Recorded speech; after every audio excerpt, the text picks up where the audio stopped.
Në episodin më të ri, në serialin Rënia e Mbretit, Ozlem përpiqet të shijojë muajin e mjaltit me Kenanin, por dyshimet nuk e lënë të qetë. Pas sjelljeve të çuditshme të Kenanit dhe disa ngjarjeve që i duken të dyshimta, ajo fillon të besojë se ai mund ta tradhtojë.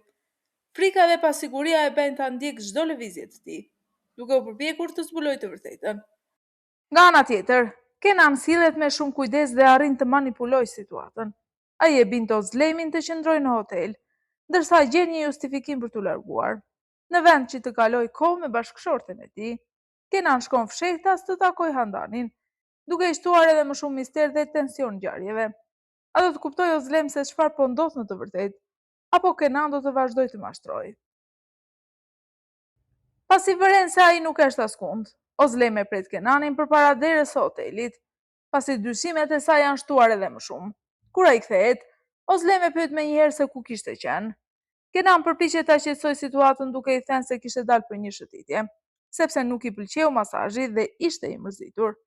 Ai mundohet ta bëjë gjithçka të duket normale, ndërsa Ozlemi kujton se mund të kishin dalë së bashku, nëse ai do t'i kishte thënë. Megjithatë, përgjigjet e Kenanit nuk e bindin plotësisht Ozlemin. Megjithatë, përgjigjja e Kenanit nuk e bind plotësisht Ozlemin.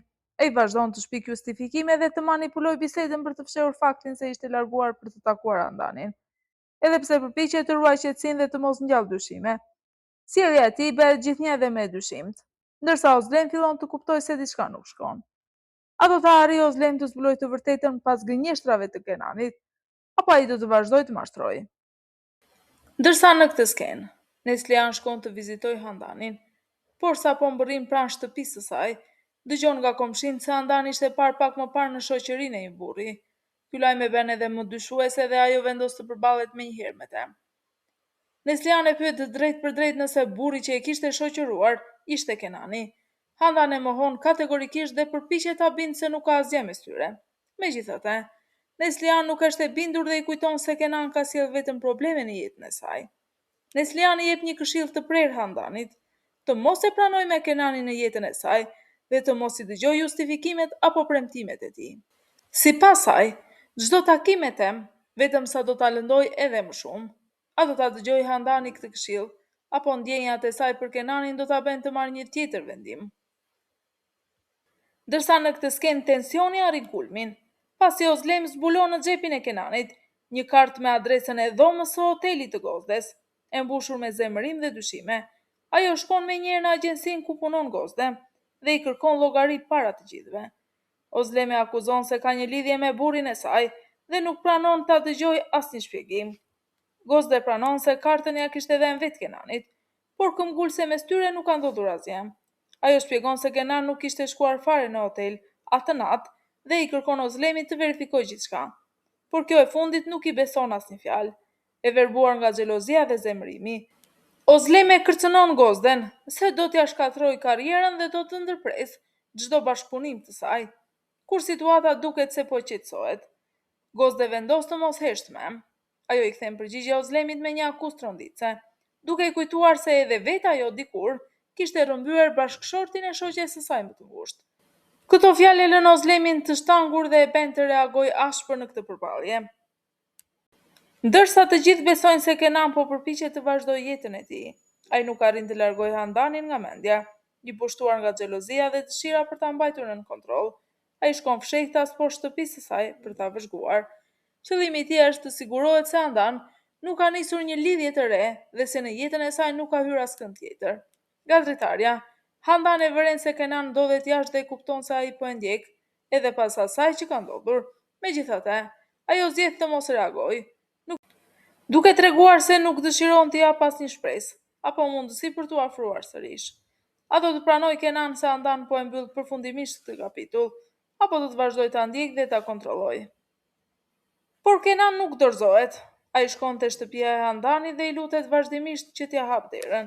Ai i kërkon një mundësi për të folur dhe i thot se po bën një përpjekje shumë të vështirë vetëm për ta bindur ta dëgjojë.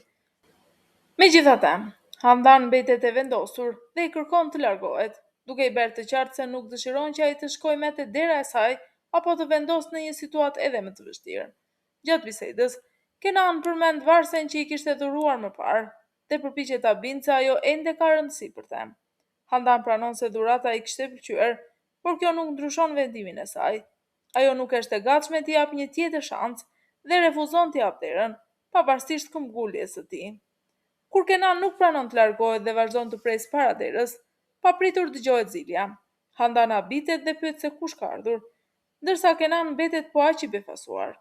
Ky moment let kuptohet se mbërritja e një personi të tretë mund të ndryshojë rrjedhën e ngjarjeve dhe të vendos Kenanin në një situatë të vështirë. Ndërsa në këtë pjesë të fundit të episodit, situata merr një kthesë të papritur. Pasi Ozlem shkon tek Handani jo për ta akuzuar, por për t'i kërkuar falje për gjithçka që ka ndodhur.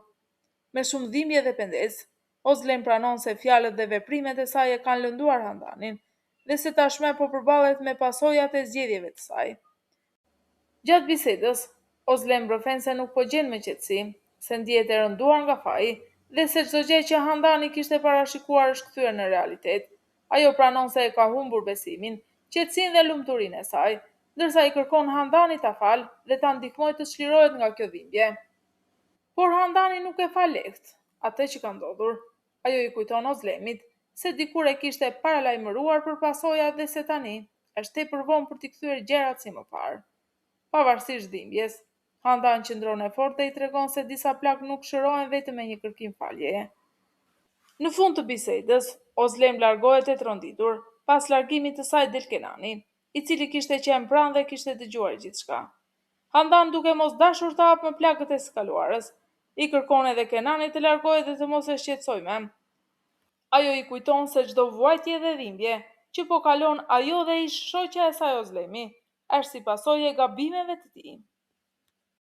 Kjo skenë ka një mesazh shumë të fortë emocional dhe moral. Në thelb, nuk është thjesht një skenë faljeje, por një përballje me pasojat e zgjedhjeve të së kaluarës. Ozlem shkon tek Handani në një moment dobësie dhe pendese. Për herë të parë, ajo nuk shkon për ta sulmuar apo akuzuar, por për të pranuar se ka gabuar. Ajo kupton se ajo që i dukej si një luftë që mund ta fitonte, tani i ka kushtuar qetësinë dhe lumturinë. Nga ana tjetër, Handan përfaqëson personin që është lënduar, por që tashmë ka arritur në një pikë ku nuk dëshiron të akmerret më.